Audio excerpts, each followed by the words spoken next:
യുദ്ധത്തിൻ്റെ ഭീകരതയിലും വന്യതയിലും ഒളിഞ്ഞു നിൽക്കുന്ന ഒരു ലോകത്തിൻ്റെ പശ്ചാത്തലത്തിൽ അവിടുത്തെ രാഷ്ട്രീയ ചതുരംഗ കളികളും അധികാര കതിരുകളും എങ്ങനെയാണ് ചലിക്കുന്നത് എന്നാണ് ഈ എപ്പിസോഡ് പ്രധാനമായും ചർച്ച ചെയ്യുന്നത്. പ്രത്യേകിച്ച് രാജ്ഞി റനേറയുടെ മാനസികാവസ്ഥയിലൂടെയും അവരെടുക്കുന്ന നിർണായകമായ തീരുമാനങ്ങളുടെ പിന്നിലെ ചിന്താധാരകളിലൂടെയുമാണ് ഈ കഥ മുന്നോട്ട് പോകുന്നത്. ഒരു പുരുഷൻ ഈ സ്ഥാനത്തിരുന്നുകൊണ്ടെടുക്കുന്ന തീരുമാനങ്ങളും റനീറ ഒരു സ്ത്രീ എന്ന നിലയിൽ ഭരണാധികാരിയുടെ കസേരയിലിരുന്ന് ചിന്തിക്കുന്നതും തമ്മിൽ എത്രമാത്രം വലിയ വ്യത്യാസമുണ്ടെന്ന് ഈ എപ്പിസോഡ് നമുക്ക് കൃത്യമായി കാണിച്ചു തരുന്നുണ്ട്. അവരുടെ ഓരോ ചുവടുവയ്പ്പിലും അത് പ്രകടമാണ്. എന്നാൽ ഈ എപ്പിസോഡിലുടനീളം നമുക്ക് മനസ്സിലാക്കാൻ സാധിക്കുന്ന ഒരു പ്രധാന കാര്യം റനീറ നയിക്കുന്നത് വെറും ക്രോധം മാത്രമല്ല, മറിച്ച് അവരുടെ ഉള്ളിലുള്ള ഭയവും കൂടിയാണ് എന്നതാണ്. ചിലപ്പോൾ ഈ ഭയം അവർക്ക് ഇതുവരെ നഷ്ടപ്പെട്ടതിനേക്കാൾ വലിയ വില കൊടുക്കേണ്ടി വരുന്ന അവസ്ഥയിലേക്ക് കാര്യങ്ങളെ എത്തിച്ചേക്കാം. ഭരണം നടത്തുന്ന കാര്യത്തിൽ റനീറ ഒരു രാജ്ഞിയാകാൻ പൂർണ്ണമായും യോഗ്യയാണ് എന്നതിൽ യാതൊരു സംശയവുമില്ല. അവർ നീതിമാനും ദയാലുവുമാണ്. എന്നാൽ ഈ എപ്പിസോഡിൻ്റെ അവസാനമുണ്ടാകുന്ന ഞെട്ടിക്കുന്ന ചില സംഭവ വികാസങ്ങൾ അവരെ ഇതേ രീതിയിൽ തുടർന്നു പോകാൻ അനുവദിക്കുമോ? അത് നമ്മൾ കണ്ടു തന്നെ അറിയേണ്ട കാര്യമാണ്. അങ്ങനെയെങ്കിൽ നമുക്കൊട്ടും സമയം കളയാതെ പുതിയ അധ്യായത്തിലേക്ക് കടക്കാം. 3-ാം എപ്പിസോഡ് ആരംഭിക്കുന്നത് തന്നെ വളരെ ഉദ്യോഗജനകമായ ഒരു രംഗത്തോടെയാണ്. ഡെയ്മൺ തൻ്റെ കൂടെയുള്ള ഡ്രാഗൺ റൈഡർമാരായ ഉൾഫ്, ഹ്യൂഗ് എന്നിവരോടൊപ്പം ഓർമൺ ഹൈടവറിനെ നേരിട്ട് കാണാൻ പോകുന്നതാണ് നമ്മൾ ആദ്യം കാണുന്നത്. ഈ കൂടിക്കാഴ്ച വളരെ സമാധാനപരവും എന്നാൽ ഉള്ളിൽ കനലുകൾ ഒളിപ്പിച്ചതുമായ ഒന്നായിരുന്നു. അന്തരീക്ഷത്തിൽ വലിയ തോതിലുള്ള യുദ്ധഭീതിയും അസ്വസ്ഥതകളും നിലനിന്നിരുന്നിട്ടും അവിടെ ഉണ്ടായിരുന്ന എല്ലാവരും വളരെ ശാന്തരായിട്ടാണ് പെരുമാറിയത്. നമ്മൾ വിചാരിച്ചതുപോലെ വലിയൊരു തർക്കത്തിലേക്ക് കാര്യങ്ങൾ പോയില്ല. അധികം വൈകാതെ തന്നെ ഓർമൺ ഹൈടവർ റനീറയുടെ പരമാധികാരം അംഗീകരിക്കുകയും അവർക്ക് മുന്നിൽ മുട്ടുകുത്തി അനുസരണക്കേട് കാണിക്കാതെ കീഴടങ്ങുകയും ചെയ്യുന്നു. ഓർമണിൻ്റെ കൂടെ ഈ സമയത്ത് ജോൺ റോക്സ്റ്റൺ എന്നൊരു കഥാപാത്രവുമുണ്ട്. പുസ്തകം വായിക്കാത്ത നമ്മളെപ്പോലെയുള്ള സാധാരണ പ്രേക്ഷകർക്ക് ഈ ജോൺ റോക്സ്റ്റനെ കുറിച്ച് വലിയ ധാരണകളൊന്നും കാണില്ല. എങ്കിലും വരാൻ പോകുന്ന കഥാസന്ദർഭങ്ങളിൽ ഇയാൾ വളരെ പ്രധാനപ്പെട്ട ഒരു പങ്കുവഹിക്കാൻ സാധ്യതയുണ്ടെന്ന് അയാളുടെ നിൽപ്പിൽ നിന്നും ഭാവങ്ങളിൽ നിന്നും നമുക്ക് ഊഹിക്കാം. ഈ കൂടിക്കാഴ്ചയ്ക്കിടയിൽ ഡെയ്മൺ വളരെ പരിഹാസപൂർവ്വം ഉൾഫിന് ഓൾഡ് ടൗൺ സമ്മാനമായി നൽകാം എന്ന് ഓർമണിൻ്റെ കേൾക്കെ ഒരു തമാശ പറയുന്നുണ്ട്. ഓർമണിനെ മാനസികമായും തളർത്താനും അയാളുടെ നിയന്ത്രണം കളയാനും വേണ്ടിയാണ് ഡെയ്മൺ ഈ തന്ത്രം പ്രയോഗിക്കുന്നത്. എന്നാൽ ഓർമൺ വളരെ വിവേകമുള്ള ഒരു മനുഷ്യനെ പോലെ യാതൊരുവിധ പ്രകോപനങ്ങളിലും വീഴാതെ തികച്ചും മാന്യമായിട്ടാണ് അതിനോട് പ്രതികരിക്കുന്നത്. അയാൾ എന്തുകൊണ്ടാണ് അത്ര പെട്ടെന്ന് ഒരു എതിർപ്പും പ്രകടിപ്പിക്കാതെ കീഴടങ്ങിയത് എന്നതിൻ്റെ യഥാർത്ഥ കാരണം എപ്പിസോഡിൻ്റെ പിന്നീടുള്ള ഭാഗങ്ങളിൽ മാത്രമേ നമുക്ക് വെളിപ്പെടുന്നുള്ളൂ. എന്നാലും ഓർമണിൻ്റെ അവിടെ നിന്നും തിരികെ അയക്കുന്നതിന് മുമ്പ് ഡെയ്മൺ വളരെ കർശനമായ നിർദ്ദേശം മുന്നോട്ട് വയ്ക്കുന്നുണ്ട്. അലിസെൻറ്റിൻ്റെ 3-ാമത്തെ മകനായ ഡെയ്റോൺ ടാർഗിയറിനെ തങ്ങൾക്ക് കൈമാറണം എന്നാണ് ഡെയ്മൺ ആവശ്യപ്പെടുന്നത്. കാരണം കൊണ്ട് നേരിട്ടുള്ള ഒരു അവകാശി പുറത്ത് സ്വതന്ത്രമായി നടക്കുന്നത് തങ്ങളുടെ ഭരണത്തിന് വലിയൊരു ഭീഷണിയാണ്. പ്രത്യേകിച്ച് ഡെയ്റോണിൻ്റെ പക്കൽ സ്വന്തമായി ഒരു ഡ്രാഗൺ കൂടി ഉള്ളപ്പോൾ അവനെങ്ങനെ വെറുതെ വിടാൻ റനീറയുടെ പക്ഷത്തിന് സാധിക്കില്ല. ഇതേസമയം കിങ്സ് ലാൻഡിങ്ങിൽ കാര്യങ്ങൾ അത്ര ശുഭകരമല്ല. ഒരു രാജ്ഞി അധികാരം ഏൽക്കുമ്പോൾ അതെല്ലാവിധ ആചാരങ്ങളോടും വലിയ ആഘോഷങ്ങളോടും കൂടി വേണം ചെയ്യാൻ. അതുകൊണ്ട് തന്നെ തൻ്റെ ഔദ്യോഗിക കിരീടധാരണ ചടങ്ങിലുള്ള വലിയ തയ്യാറെടുപ്പുകളിലാണ് റനീറ. എന്നാൽ അപ്പോഴാണ് അവിടെ കൂടെയുള്ള പ്രഭുവായ കോളിസ് വെലാരിയൻ വളരെ നിരാശജനകമായൊരു വാർത്ത അവരെ അറിയിക്കുന്നത്. രാജകൊട്ടാരത്തിലെ ഖജനാവ് പൂർണ്ണമായും ശൂന്യമാണെന്നും അവിടെ ഒരു തരി സ്വർണം പോലും ഇല്ലെന്നാണ് കോളിസ് കണ്ടെത്തുന്നത്. ഈ ഒരു സംഭവത്തിന് തൊട്ടു മുമ്പ് റനീറ തൻ്റെ അർദ്ധ സഹോദരനായ ഡെയ്റോണുമായി ഒരു സംഭാഷണം നടത്താൻ ശ്രമിക്കുന്നുണ്ട്. എന്നാൽ ആ ചെറുപ്പക്കാരൻ പേടിച്ചിട്ടാണോ അതോ ലജ്ജിച്ചിട്ടാണോ എന്നറിയില്ല, ഒരു വാക്ക് പോലും തിരികെ സംസാരിക്കാൻ തയ്യാറാകുന്നില്ല. റനീറ കൊച്ചുകുട്ടിയോട് സംസാരിക്കുമ്പോൾ ഇത്രയധികം ആജ്ഞാശക്തിയോടെയും ഗൗരവത്തോടെയും പെരുമാറുമെന്ന് പലരും ഒട്ടും പ്രതീക്ഷിച്ചിരുന്നില്ല അല്ലേ? ഒരുപക്ഷെ തൻ്റെ സ്വന്തം ഇളയ മകൻ്റെ ഒരു സുഹൃത്തിനെ പോലെയോ അല്ലെങ്കിൽ സ്നേഹത്തോടെയോ അവനോട് പെരുമാറും എന്നായിരുന്നു കരുതിയത്. കാരണം ഡെയ്മണെ അപേക്ഷിച്ച് റനീറ എപ്പോഴും മറ്റുള്ളവരോട് കരുണയും ദയയും കാണിക്കുന്ന സ്വഭാവക്കാരിയാണ്. മാത്രമല്ല ഈ നിമിഷത്തിൽ ആ കുട്ടി പൂർണ്ണമായും നിരപരാധിയുമാണ്. എന്നാൽ ഇവിടെ നമ്മൾ കാണുന്നത് പൂർണ്ണമായും ഭരണം കൈയാളുന്ന ഒരു രാജ്ഞിയുടെ ഗാംഭീര്യമുള്ള റനീറയാണ്. അവൻ തന്നോടൊന്നും സംസാരിക്കില്ല എന്ന് മനസ്സിലായതോടെ റനീറ അവനെ കാവലിൽ തടവിലാക്കാൻ ഉത്തരവിടുന്നു. അതിനുശേഷം അവർ ഡെയ്മണോട് പറയുന്നുണ്ട് താൻ വിചാരിച്ചതിനേക്കാൾ പ്രായം കുറഞ്ഞൊരു കുട്ടിയാണ് അവനെന്ന്. ഖജനാവിലെ സ്വർണ്ണത്തിൻ്റെ കുറവിനെക്കുറിച്ച് ഓർവേലും കോൾഡസും തമ്മിൽ ചർച്ച ചെയ്യുമ്പോൾ അവിടെയുള്ള മിസേരിയ റനീറയുടെ രഹസ്യമായൊരു കാര്യം പറയുന്നു. ഓർവേലിന് യഥാർത്ഥത്തിൽ ഈ സ്വർണം എവിടെയാണ് ഒളിപ്പിച്ചിരിക്കുന്നതെന്ന് അറിയില്ലെന്ന് മിസേരിക്ക് ഉറപ്പാണ്. ഡ്രാഗൺ സ്റ്റോണിൽ വെച്ച് അവർ തമ്മിൽ സംസാരിച്ച കാര്യങ്ങൾ എന്തൊക്കെയാണെങ്കിലും ഈ ഡെയ്മണിന് മിസേരിയുടെ വലിയ താല്പര്യമൊന്നുമില്ല. റനീറ അവൾക്ക് കൊട്ടാരത്തിൽ പ്രത്യേക പരിഗണനയോ സ്ഥാനമോ നൽകുന്നത് ഡെയ്മണോട് ഇഷ്ടപ്പെടുന്നുമില്ല. ഒരു സ്വപ്നത്തിൽ ലോകത്തിൻ്റെ അവസാനം കണ്ടു എന്ന് വിചാരിക്കുന്ന ഡെയ്മൺ യഥാർത്ഥത്തിൽ ഉള്ളിൽ സ്ത്രീ വിരുദ്ധത കൊണ്ടു നടക്കുന്ന ഒരു സാധാരണ പുരുഷന് മാത്രമാണെന്ന് ഈ രംഗം നമ്മെ വീണ്ടും ഓർമ്മിപ്പിക്കുന്നു. എങ്കിലും ഡെയ്മണിൻ്റെ എതിർപ്പുകളെ വകവയ്ക്കാതെ റനീറ മിസേരിയെ തൻ്റെ മിസ്ട്രസ് ഓഫ് വിസ്പേഴ്സ് അഥവാ ചാരന്മാരുടെ തലവിയായി ഔദ്യോഗികമായി നിയമിക്കുന്നു. യഥാർത്ഥത്തിൽ ഒരു രാജ്ഞി എന്ന പദവിയിലേക്കും അതിൻ്റെ ഉത്തരവാദിത്തങ്ങളിലേക്കും റനീറ പൊരുത്തപ്പെട്ട് വരുന്നതേയുള്ളൂ എന്ന് നമുക്ക് കാണുമ്പോൾ തന്നെ മനസ്സിലാവും. എങ്കിലും അവരുടെ ഭാവങ്ങളിൽ മുൻപൊന്നുമില്ലാത്ത ഒരു പുതിയ ഭരണകർത്താവിൻ്റെ ഗാംഭീര്യം പ്രകടമാണ്. അതവരുടെ യാത്രയുടെ അവസാനമല്ല, മറിച്ച് അവരുടെ ഭരണത്തിൻ്റെ ഒരു തുടക്കം മാത്രമാണ്. തൻ്റെ പിതാവായ വിസേറിസ് രാജാവിനെ അഭിമാനഭരിതനാക്കാൻ അവർ ആഗ്രഹിക്കുന്നുണ്ട്. അതോടൊപ്പം തന്നെ ഈ അധികാരം കിട്ടിയതിൽ ഉള്ളിൻ്റെ ഉള്ളിൽ അവർ അത്യധികം സന്തോഷിക്കുന്നുണ്ടെന്നും അവരുടെ ചില ഭാവങ്ങളിൽ നിന്ന് വ്യക്തമാണ്. എന്നാൽ കാര്യങ്ങൾ അത്ര എളുപ്പമല്ല. മുൻപ് കൊട്ടാരത്തിലെ എലിപിടുത്തക്കാരെ കൂട്ടത്തോടെ തൂക്കിലേറ്റേൻ്റെ ദുരവ്യാപകമായ പ്രത്യാഘാതങ്ങൾ ഇപ്പോഴും കൊട്ടാരത്തിൽ വലിയ തലവേദനയെ മാറിക്കൊണ്ടിരിക്കുകയാണ്. ജനങ്ങൾക്കിടയിൽ വലിയ തോതിലുള്ള അതൃപ്തി പുകയുന്നുണ്ട്. ഇതിനിടയിലാണ് കിരീടധാരണ ചടങ്ങ് നടത്തേണ്ടത്. ഈ സാഹചര്യത്തിൽ മിസേരിയ റനീറയ്ക്ക് വളരെ കൃത്യമായ ഒരു ഉപദേശം നൽകുന്നുണ്ട്. രാജ്യത്തെ സാധാരണ ജനങ്ങൾ പട്ടിണി കിടന്ന് മരിക്കുമ്പോൾ തൻ്റെ കിരീടധാരണ ചടങ്ങിൻ്റെ ആഡംബരങ്ങൾക്കായി എല്ലാ പ്രവിശ്യകളിൽ നിന്നും നികുതിയും സ്വർണവും പിരിച്ചെടുക്കുന്നത് വലിയൊരു ജനരോഷത്തിന് കാരണമാകുമെന്ന് മിസേരിയ ഓർമ്മിപ്പിക്കുന്നു. നിലവിൽ രാജ്ഞിയുടെ അവസ്ഥ വളരെ ദയനീയമാണ്. സ്വർണം എവിടെയാണെന്ന് ചോദിച്ചുകൊണ്ട് അവർ അലിസണിൻ്റെ അടുത്തേക്ക് പോകുന്നു. എന്നാൽ അലിസൺ വളരെ ക്രൂരവും മൂർച്ചേറിയതുമായ വാക്കുകളിലൂടെയാണ് അതിന് മറുപടി നൽകുന്നത്. ഇവിടുത്തെ പുരുഷന്മാർ ചെയ്തു കൂട്ടിയ എല്ലാ തെറ്റുകൾക്കും നീ എന്നെയാണോ കുറ്റപ്പെടുത്താൻ പോകുന്നത് എന്നാണ് അലിസൺ റെനിയോട് ചോദിക്കുന്നത്. ഈ ഒരു സന്ദർഭം കാണുമ്പോൾ ഈ സീരീസ് യഥാർത്ഥത്തിൽ സ്ത്രീപക്ഷ ചിന്താഗതികൾക്ക് പ്രാധാന്യം നൽകുന്ന ഒന്നാണോ എന്ന് നമുക്ക് തോന്നിപ്പോകും. അലിസൺ താൻ പറഞ്ഞ വാക്ക് പാലിച്ചിട്ടുണ്ട്. എങ്കിലും എയ്മണ്ടിനെ കണ്ടെത്തുന്നവരെ അലിസണിനെ തടവിലാക്കാൻ തന്നെയാണ് റൈനീറയുടെ തീരുമാനം. ഹാരൻഹാളിലെ നിരപരാധികളായ ജനങ്ങളെ കൂട്ടക്കൊല ചെയ്തതിനു ശേഷം എയ്മണ്ടിനെയും അവൻ്റെ ഭീമാകാരനായ ബേഗർ ഡ്രാഗണെക്കുറിച്ച് യാതൊരു വിവരവുമില്ല. ഈ ഒരു കാര്യത്തിൽ ഡെയ്മണ്ടിന് ആലിസിനെ കുറിച്ചൊരു ആശങ്കയും ഉണ്ട് താനും. റെനിയുടെ തീരുമാനങ്ങൾ കേട്ട് അലിസൺ പറയുന്ന മറ്റൊരു ശക്തമായ വരിയുണ്ട്. എൻ്റെ മകൻ പിടിക്കപ്പെടുകയും കൊല്ലപ്പെടുകയും ചെയ്യുക, അതിലൂടെ എനിക്കും എൻ്റെ മകൾക്കും സമാനത്തോടെ ജീവിക്കാൻ കഴിയുക എന്നത് മാത്രമാണോ ഇപ്പോൾ എൻ്റെ മുന്നിലുള്ള ഒരേ ഒരു വഴി? അവൾ റെനിയുടെ മറ്റൊരു കാര്യം കൂടി ആവശ്യപ്പെടുന്നുണ്ട്. ഏഗൺ മരിച്ചതായി ഔദ്യോഗികമായി പ്രഖ്യാപിക്കാനാണ് അവൾ പറയുന്നത്. കാരണം ഏഗോൺ ഇപ്പോൾ എങ്ങനെയുണ്ടെന്ന് ആർക്കും അറിയില്ല. മാത്രമല്ല ഈ ലാഡി സ്ട്രോങ്ങിന് ഏഗണെ തിരികെ കൊണ്ടുവന്ന് സിംഹാസനത്തിൽ എഴുതാൻ കഴിയുമെന്ന് അലിസൺ വിശ്വസിക്കുന്നുമില്ല. ഇതിനിടയിൽ ഹെലൈന റെനിയോട് ചോദിക്കുന്ന ഒരു ചോദ്യമുണ്ട്.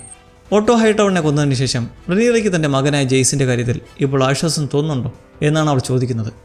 ഹെലൈന എപ്പോഴും വളരെ വിചിത്രവും എന്നാൽ ചിന്തിപ്പിക്കുന്നതുമായ കാര്യങ്ങൾ പറയുന്ന ഒരു കഥാപാത്രമാണ്.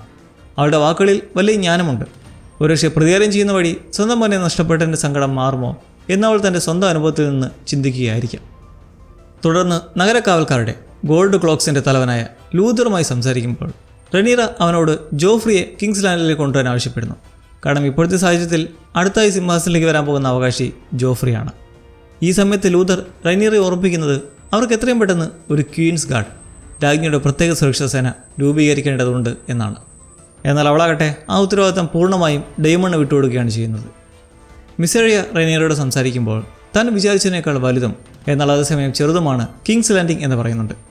ഇതിനിടയ്ക്ക് ചോദിക്കുന്നുണ്ട് അവർ അലിസണ്ടിനെ ഇപ്പോഴും വിശ്വസിക്കുന്നുണ്ടോ എന്ന്. ആ ചോദ്യത്തിൽ മിസാരിക്ക് റെനീറയോടുള്ളൊരു പ്രത്യേകതരം അസൂയയും ഭയവും പ്രകടമാണ്. ഈ സംസാരത്തിൻ്റെ ഒടുവിൽ റെനീറ മിസാരിക്ക് ഒരു നിർദ്ദേശം നൽകുന്നു. കൊട്ടാരത്തിലെ ജീവനക്കാരെ രഹസ്യമായി ചോദ്യം ചെയ്യാനും അതിൽ ഹൈടവർ വംശത്തോട് കൂറുപുലർത്തുന്ന വിശ്വസ്തരെ കണ്ടെത്തി വളരെ നിശബ്ദമായി കൊട്ടാരത്തിൽ നിന്നും ഒഴിവാക്കാനുമാണ് രാജ്ഞി ഉത്തരവിടുന്നത്. അവൾ ഹൈസെപ്റ്റനെ മതമേധാവിയെ കാണാൻ പോകുമ്പോൾ വിചാരിച്ചിരുന്നത് താൻ വിസേറിസ് രാജാവിൻ്റെ യഥാർത്ഥ അവകാശിയാണെന്ന് പറഞ്ഞ് അയാളെ എളുപ്പത്തിൽ സ്വാധീനിക്കാൻ കഴിയും എന്നാണ്. എന്നാൽ ഹൈസെപ്റ്റൻ വളരെ കർക്കശക്കാരനായിരുന്നു. റെനീറയെ രാജ്ഞിയെ അംഗീകരിക്കാൻ അയാൾ തയ്യാറാകുന്നില്ല. ഒന്നാമത്തെ കാര്യം, ഏഗന്റെ മൃതദേഹം ഇതുവരെ ആരും കണ്ടിട്ടില്ല. അതുകൊണ്ട് തന്നെ റെനീറ കള്ളം പറയുകയാണെന്നാണ് അയാൾ വിശ്വസിക്കുന്നത്. കൂടാതെ റെനീറ തൻ്റെ ഡ്രാഗനെക്കുറിച്ചുള്ള സ്വപ്നത്തെക്കുറിച്ച് സംസാരിക്കുമ്പോൾ ഹൈസെപ്റ്റൻ ടാർഗറിയൻ വംശജരെ കടുത്ത ഭാഷയിൽ വിമർശിക്കുകയാണ് ചെയ്യുന്നത്.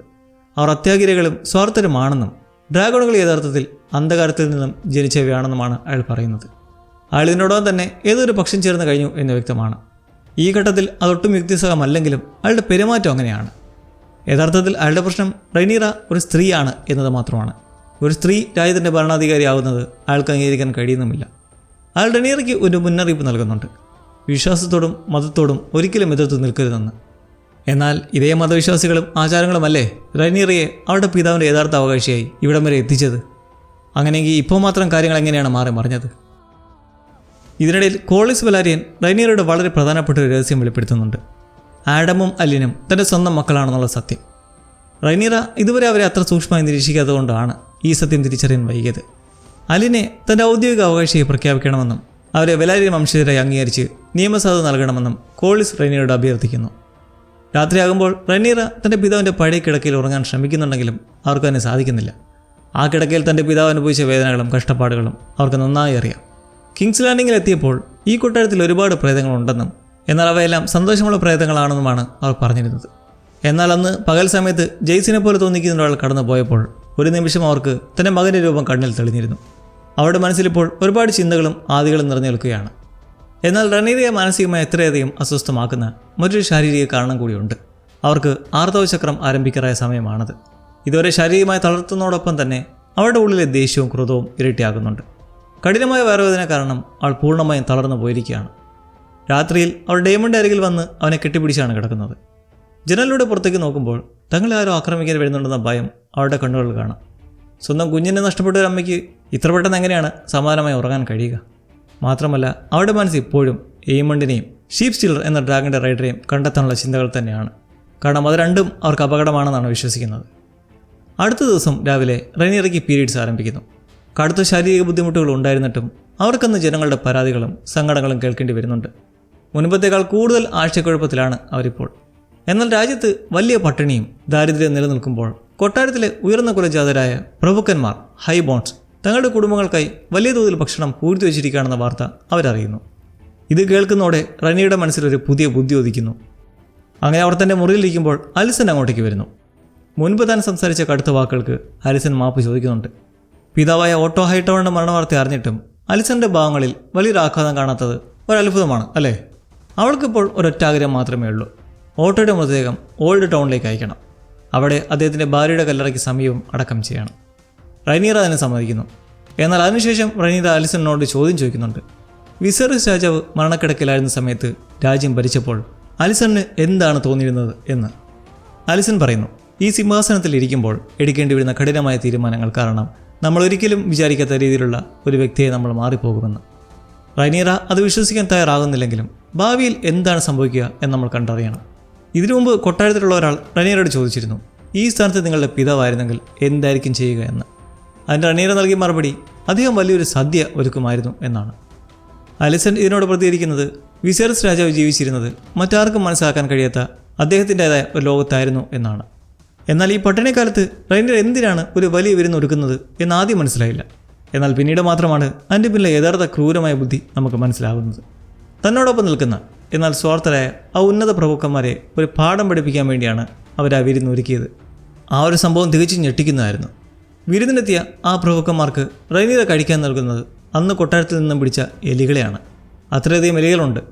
തീൻമേശയിലേക്ക് ആയിരച്ചി തിന്നാൻ കൊണ്ടുവയ്ക്കുമ്പോൾ റനീറ അവരുടെ ഗൗരവത്തിൽ പറയുന്നുണ്ട്, നിങ്ങൾ നിങ്ങളുടെ കുടുംബങ്ങൾക്കായി ഭക്ഷണം പൂഴ്ത്തി വയ്ക്കുമ്പോൾ ഇവിടുത്തെ സാധാരണ ജനങ്ങൾ പട്ടിണി കിടക്കുകയായിരുന്നു. അതുകൊണ്ട് നിങ്ങളിപ്പോൾ ഈ വിരുന്ന് ആസ്വദിക്കുമ്പോൾ നിങ്ങളുടെ വീടുകളിലും നിലവറകളിലും കയറി ആ ഭക്ഷണമെല്ലാം പിടിച്ചെടുത്ത് പാവപ്പെട്ട ജനങ്ങൾക്ക് വിതരണം ചെയ്യുകയാണ്. അങ്ങനെ അവർ അവിടെ നിന്നും വളരെ ഗാംഭീര്യത്തോടെ നടന്നു പോകുമ്പോൾ വടക്ക് നിന്ന് നോർത്തിൽ നിന്നുള്ള സർ ടോർഹെൻ മാൻഡർലി എന്ന പ്രഭുവിൻ്റെ മുഖത്തെ വലിയൊരു പുഞ്ചിരി റനീറ അസ്വസ്ഥമാക്കുന്നു. അവളവനോട് ഇതിലെന്താണ് ഇത്ര ചിരിക്കാനുള്ളത് എന്ന് ചോദിക്കുമ്പോൾ അവൻ വളരെ തന്ത്രപരമായ ഒരു മറുപടി നൽകുന്നു. സാധാരണ ജനങ്ങളുടെ ശ്രദ്ധ തിരിക്കാൻ ഇത് വളരെ നല്ലൊരു തന്ത്രമാണെന്നാണ് അവൻ പറയുന്നത്. കാരണം റനീറ ഏർപ്പെടുത്തിയ കടൽ ഉപരോധം ബ്ലോക്കേഡ് കാരണമാണ് രാജ്യത്ത് ഭക്ഷണം കിട്ടാതായത് എന്ന സത്യം ജനങ്ങൾ മറക്കാൻ ഈ തന്ത്രം സഹായിക്കുമെന്നാണ് അവൻ പരിഹസിക്കുന്നത്. വളരെ അപകടം പിടിച്ചൊരു കളിയാണ് റനീറ കളിക്കുന്നത്. പുസ്തകങ്ങൾ പറയുന്നതനുസരിച്ച് മാൻഡർലി വംശജർ റനീറയുടെ പക്ഷത്തെ, അതായത് ബ്ലാക്സിനെ പിന്തുണയ്ക്കുന്നവരാണ്. അതുകൊണ്ട് തന്നെ അവൻ തന്നെത്താൻ റനീറയുടെ മുന്നിൽ ഒന്ന് പ്രശസ്തരാകാൻ ശ്രമിച്ചതായിരിക്കാം. എങ്കിൽ മാത്രം നല്ലൊരു വഴിയായിരുന്നില്ല. അടുത്ത ദിവസം ജനങ്ങളെ കാണാൻ പോകുന്ന വഴിയിൽ റനീറ മിസേരിയോട് പറയുന്നുണ്ട്, തൻ്റെ ഉള്ളിൽ ഇപ്പോഴും വെറും ദേഷ്യം മാത്രമാണ് ഉള്ളതെന്നും തൻ്റെ മക്കളുടെ ഭരണത്തിന് താൻ തീർച്ചയായും പ്രതികാരം ചെയ്യുമെന്നും. എങ്കിലും ഈ ഒരു നിമിഷത്തിൽ ജനങ്ങൾ സ്നേഹിക്കുന്ന ഒരു രാജ്ഞിയായി ജീവിക്കുന്നതിൽ തനിക്ക് വലിയ അഭിമാനമുണ്ടെന്നും അവർ പറയുന്നു. അവർ തൻ്റെ പിതാവിനെ ബഹുമാനിക്കുന്നു. കാരണം താൻ അദ്ദേഹത്തിൻ്റെ യഥാർത്ഥ അവകാശിയാണെന്ന് അദ്ദേഹം പൂർണ്ണമായും വിശ്വസിച്ചിരുന്നു. ഈ ഒരു എപ്പിസോഡിൽ നമ്മൾ ഏറെ കൊതിച്ചിരുന്ന ഡെയ്മണും റനീറയും തമ്മിലുള്ള ഒരു ശാന്തമായ സംഭാഷണം കാണാൻ സാധിക്കുന്നുണ്ട്. ഇത്രനാൾ യുദ്ധത്തിൻ്റെ ഭാഗമായി ഇരുവരും രണ്ട് സ്ഥലങ്ങളിലായിരുന്നുകൊണ്ട് ഇത്തരമൊരു രംഗം വളരെ അത്യാവശ്യമായിരുന്നു. തിരികെ വന്നതിന് ശേഷം ഡേമൺ ചെയ്ത ഒരേ ഒരു കാര്യം മിസേറിയ തൻ്റെ ജോലി കൃത്യമായി ചെയ്തതിന് അവളോട് ചൂടാവുക എന്നത് മാത്രമായിരുന്നു. എന്നാൽ റനീറ അവളെ വളരെ പെട്ടെന്ന് തന്നെ തൻ്റെ അടുത്തേക്ക് വിളിപ്പിച്ചു. ഈ സംഭാഷണത്തിൽ അവർ തങ്ങളുടെ അടുത്ത നീക്കങ്ങളെക്കുറിച്ച് ചർച്ച ചെയ്യുന്നു. ഡ്രാഗണുകളെക്കുറിച്ചുള്ള സംസാരം വരുമ്പോൾ അവർ തങ്ങളുടെ പരമ്പരാഗത ഭാഷയായ ഹൈ വാലേറിയൻ ഭാഷയിലേക്ക് മാറുന്നുണ്ട്. ഡേമൺ വിശ്വസിക്കുന്നത് ഡ്രാഗണുകളുടെ ടാർഗറിയ വംശജർ വെറും മനുഷ്യരല്ല, മറിച്ച് ദൈവങ്ങളെ പോലെയുള്ളവരാണെന്നാണ്. വെസ്ട്രോസ് മാത്രമല്ല, ഈ ലോകം മുഴുവൻ റനീറയുടെ കാൽ കീഴിൽ വരണമെന്നാണ് അവൻ ആഗ്രഹിക്കുന്നത്. ഡ്രാഗണുകൾ അവരെ ദൈവങ്ങളാക്കുന്നു എന്ന് മുമ്പ് ഹൈ സെപ്റ്റൻ പറഞ്ഞ അതേ കാര്യം തന്നെയാണ് ഡെയ്മണും വിശ്വസിക്കുന്നത്. എന്നാൽ രാജ്ഞി ഡ്രാഗണുകളെ വെറുമൊരു വിനാശകാരി ആയുധമായിട്ടല്ല കാണുന്നത്. പകരം അവയെ തങ്ങളുടെ ഭരണത്തിന് പിന്തുണ നൽകുന്ന ഒന്നായിട്ടാണ് അവർ കരുതുന്നത്. ഡ്രാഗണുകൾ തങ്ങൾക്ക് വലിയൊരു മേൽക്കോയ്മ നൽകുന്നുണ്ടെങ്കിലും അതൊരിക്കലും പൂർണ്ണമായ വിജയം ഉറപ്പ് നൽകുന്നില്ലെന്ന് അവർക്കറിയാം. ജനങ്ങളെ സന്തോഷിപ്പിച്ചുകൊണ്ട് രാജ്യം നല്ല രീതിയിൽ ഭരിക്കാനാണ് റനീറ ആഗ്രഹിക്കുന്നത്. എന്നാൽ ഡെയ്മൺ അതിനോട് ഒട്ടും യോജിക്കുന്നില്ല. അവൻ ആഗ്രഹിക്കുന്നത് ലോകം മുഴുവൻ കീഴടക്കാനാണ്. ചക്രവാളത്തിനപ്പുറം ദൂരെയുള്ള പറക്കുന്ന മനുഷ്യരെക്കുറിച്ചൊക്കെ അവൻ സംസാരിക്കുന്നുണ്ട്. മെൻ വിത്ത് വിങ്സ്.